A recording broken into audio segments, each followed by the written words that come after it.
My name is Shaira. And today, we're going to discuss about Virginia Woolf. Adeline Virginia Woolf was born on January 25, 1882 at Hyde Park Gate, Atlanta. Her parents were Sir Leslie Stephen and Julia Princep Tucker.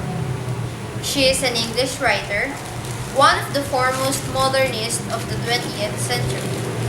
During interwar period, she was a significant figure in London literary society and a central figure in the influential Bloomsbury group intellectuals. Famous novels, including Mrs. Dalloway on 1925, To the Lighthouse 1927, and Orlando 1928. Her book-length essay, A Room of One's Own on 1929, with its famous diction, a woman must have money and a room of her own if she is to write fiction. Her father, Sir Leslie Stephen, was a notable historian, author, critic, and mountaineer. He is also the founding editor of the Dictionary of National Biography, which is a work influenced Woolf's later experimental biographies. Her mother, Julia Stephen, was a renowned beauty, born in British India. Virginia married the writer Leonard Woolf on August 10, 1912. The couple shared a close bond. Her work began her writing professionally in 1900. The Voyage Out, her first novel on 1950, which is originally titled Melibrosia, but Woolf repeatedly changed the draft.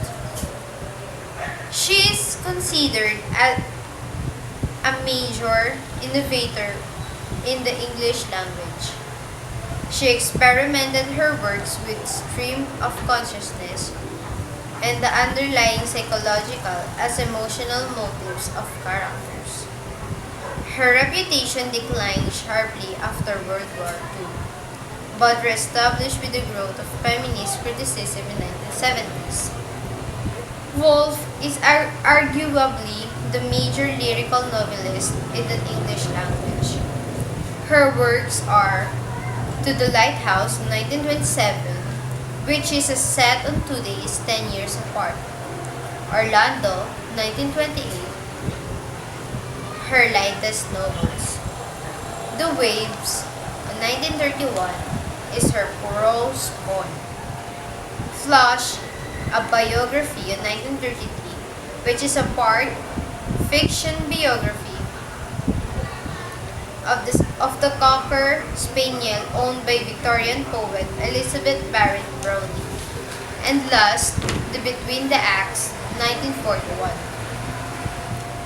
Attitudes toward Judaism, Christianity, and Fascism of Virginia Woolf. She was criticized by some as an anti-Semite, despite her being happily married to a Jewish man. Virginia Woolf uses styles and techniques in her writings, like stream of consciousness. But how did she use this?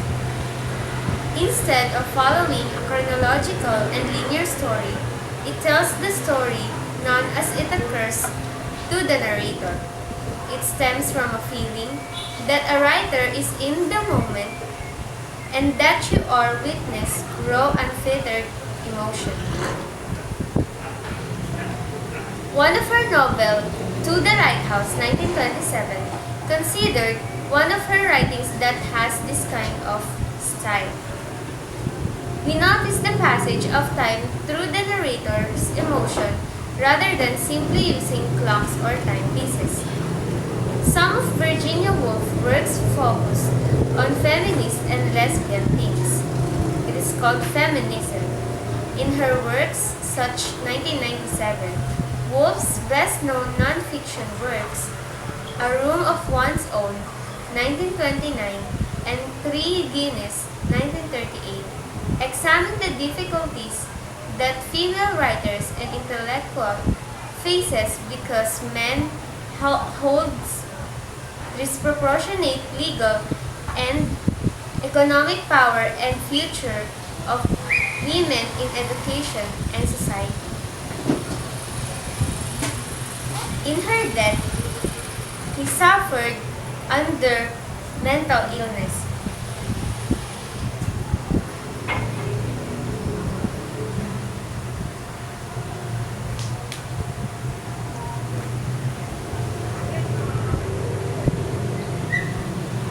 Much scholarship has been made of Woolf's mental illness described as a manic depressive illness in Thomas Karamagna's 1992 book. After completing the manuscript of her last novel, Between the Acts, Woolf fell into a depression similar to that which she had earlier experienced. The onset of World War II, the destruction of her London home during the Blitz, and the cool reception given to her biography of her friend Roger Fry all worsened her condition until she was not able to work. On March 28, 1941, Woolf put her overcoat, filled its pockets with stones, walked into a river, her home, and drowned herself. Woolf's body was not found until 18 April 1941. Her husband buried her cremated remains under an elm in the garden of Monk's house, their home in Rodnell, Sussex.